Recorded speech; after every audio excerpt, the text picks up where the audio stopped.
रिता साहिबा, जिस तरह से की सूरत हाल हम देख रहे हैं, बारिशें बहुत ज़्यादा हुई हैं, ये हम भी सब जानते हैं। इस बार तो रिकॉर्ड तोड़ बारिशें हुई हैं। कोई कहीं पर 18 साला रिकॉर्ड टूटा है तो कहीं पर 20 साला रिकॉर्ड टूटा है। इतनी ज़्यादा बारिश हो जाने की वजूहात बेसिकली क्या सिर्फ हमारे दरख्तों की कटाई है या फिर हमारी हाउसिंग सोसाइटियों को बढ़ाते चले जाना है? काश्तकारों की जो ज़मीनें थी उनको भी हमने देखा कि कंक्रीट के जंगल बना दिया गया है। क्या यही एक बेसिक वजह है या इसके अंदर मजीद कोई अवामल भी कार फरमा है और इसको किस तरह से रोका जा सकता है अभी? डेफिनेटली जो आपके बारिशें ज़्यादा हो रही हैं उसकी दो वजूहात हैं। एक तो आपके ग्लेशियर्स जो मेल्ट कर रहे हैं, वो वजह है। और ये क्लाइमेट चेंज का फिनोमेना है जो कि ग्लोबल फिनोमेना है। दुनिया में एमिशन ज़्यादा हो रही है, इसमें से गर्मी ज़्यादा हो रही है और हम देख रहे हैं बारिशों में इजाफा हो रहा है। इसी तरह जो आपका मानसून का पैटर्न है, जिस तरह आपका मानसून का एक सीजन होता था वो बहुत लंबा हो गया, उसकी टाइमिंग कंप्लीटली बदल गई है। तो क्लाइमेट चेंज हो रही है पूरी दुनिया में, बहुत सारे मुल्क अफेक्ट हो रहे हैं। इससे बहुत सारे मुल्कों में फ्लड्स आते हैं, सब कुछ होता है।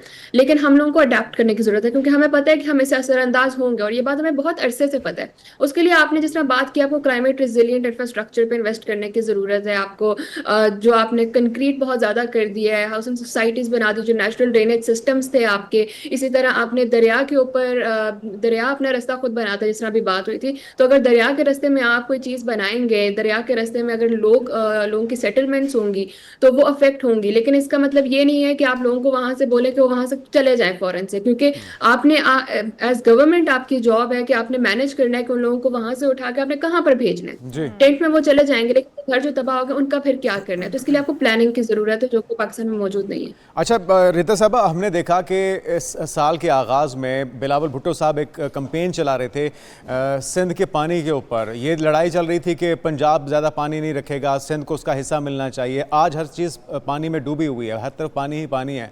तो ये किसकी नाकिस परफॉर्मेंस है, प्लानिंग है, और ये कब तक ठीक होगा? क्योंकि वही बात हो रही है कि भारत ने लेट बताया, भारत दुश्मन है, उसने लेट ही बताना था, उसने अपने आप को बचाना था, हमें नहीं बचाना था। इस वजह से लोगों को निकलने का वक्त भी नहीं मिल सका, सही तरह से उनको इतला भी नहीं मिल सकी। तो ये जो सारी ख़राबी है, इसके लिए अब हमें वे आउट क्या तलाश करना होगा? क्या डैम्स बनाने से मसला हल हो सकता है? क्योंकि आधा साल हम पानी की कमी का रोना रोते हैं, उसके बाद हर चीज़ पानी में डूबी हुई होती है। किस तरह से नेशनल रिजर्वायर्स को दोबारा से यकीनी बनाया जाए, रिचार्जिंग को यकीनी बनाया जाए? क्या क्या इकदाम हो सकते हैं इसके लिए?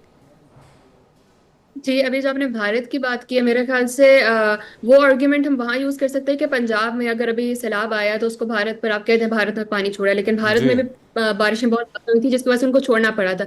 लेकिन जो आपके गिलगित में सैलाब आए हैं या आपके जो कराची में जो आपने जी। देखा कराची पूरा डूब गया था, उसकी क्या वजह थी? उसकी वजह थी आपकी पुअर प्लानिंग है। आप इन्वेस्टमेंट नहीं कर रहे, उसके लिए आप भारत को ब्लेम नहीं कर सकते हैं। तो ये पाकिस्तान का भी अलमिया है कि हम ब्लेम गेम बहुत ज्यादा करते हैं। इसी तरह सूबों के बीच में ब्लेम गेम बहुत ज्यादा होती है। उसके लिए अगर आपको कोई सोल्यूशन निकालना है तो आपको एक नेशनल अप्रोच की जरूरत है। आपके पास बहुत सारे सोल्यूशंस मौजूद हैं। रिचार्ज नेचुरल जो आपके सिस्टम्स हैं उनको रिचार्ज करने के सोल्यूशंस मौजूद हैं। डैम्स बना सकते हैं आप, कैनाल्स में इन्वेस्ट कर सकते हैं। बहुत सारे तरीके हैं इसके। लेकिन इसका अगर एक तरीका नहीं है तो वो ये है कि आप रिएक्टिव आपकी अप्रोच नहीं होनी चाहिए। हमारा सैलाब आ जाता है तो कहते हैं सैलाब आ गया। आपको प्रोएक्टिव अप्रोच की जरूरत है, क्योंकि आपके 2010 में भी सैलाब आए थे, 2022 के सैलाब ने पूरी दुनिया को जगा दिया था, लेकिन शायद हमें नहीं जगाया अभी तक उन्होंने।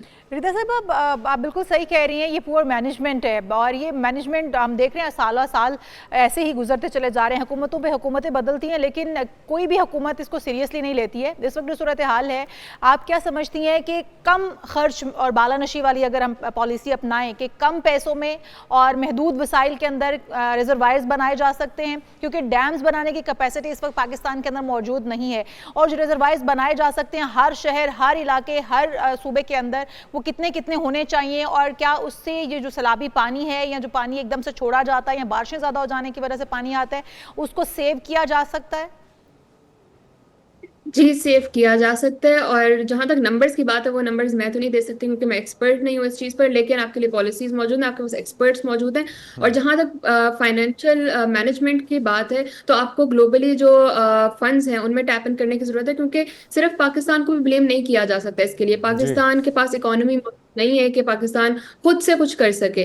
तो इसमें बहुत बड़ा एक जो हाथ है वो ग्लोबल पावर्स का भी है। उनका फर्ज है कि वो, क्योंकि उन्होंने ये पूरा एनवायरनमेंट क्रिएट किया है, उन्होंने जो तबाही है, जो बारिशें ज्यादा हो रही हैं वो उनकी वजह से हो रही हैं। तो उनका काम है कि वो हमें वो पैसा दें जिसकी वजह से हम ठीक। रेजर्वायर्स पर इन्वेस्ट चाहे वो डैम्स हो या कोई और चीज़ हो। बिल्कुल। अच्छा, मुख्तसरन अगर आप रिता साहब बताइएगा, हम देख रहे हैं कि अभी ये कुछ बारिशों का मामला था, कुछ नॉर्थ से आया ये सारा पानी बारिशों की वजह से, ग्लेशियर्स के पिघलने की वजह से, लेकिन अभी आधे पाकिस्तान में है। अभी 2 से 3 रोज़ में इसने आगे तक जाना है और दरिया सिंध का हिस्सा बन के पंजनस से होते हुए फिर ये आगे जाएगा। तो इससे अभी कहाँ कहाँ पे कितने खदशात या ख़तरात मौजूद हैं, और उसके लिए आप क्या समझती हैं कि क्या इंतज़ाम होना चाहिए? एक तो आपने अब क्योंकि अब तो आपके सर पर पानी आ गया, अब आपने जी। क्या करना है इसके लिए बेहतरीन तरीका ये है कि जो लोग हैं, जो कम्युनिटीज वहाँ पर सेटल हुई हैं, उनको इवैक्यूएट किया जाए और उन पे सिर्फ ना छोड़ा जाए कि वो वहाँ से निकल जाएंगे। जिस तरह अभी बात हो रही थी कि टेंट्स वहाँ पर नहीं पहुंच रहे हैं, या जो हम कह रहे हैं कि हमने ये इंतजाम कर दिए, वो इंतजाम ऑन ग्राउंड मौजूद नहीं है। तो सिर्फ तस्वीरों से निकल के, वीडियो से निकल के हुकूमत को चाहिए कि वो ऑन ग्राउंड असल में जाकर लोगों को इवैक्यूएट करें और मेक श्योर करें कि जानी नुकसान ज्यादा ना हो, क्योंकि बिल्कुल सही। अभी 800 के करीब मेरे ख्याल से लोगों की डेथ्स हो चुकी है, तो उसको अवॉइड करने की सबसे बिल्कुल पहले सही। ज्यादा जरूरत राइट। है।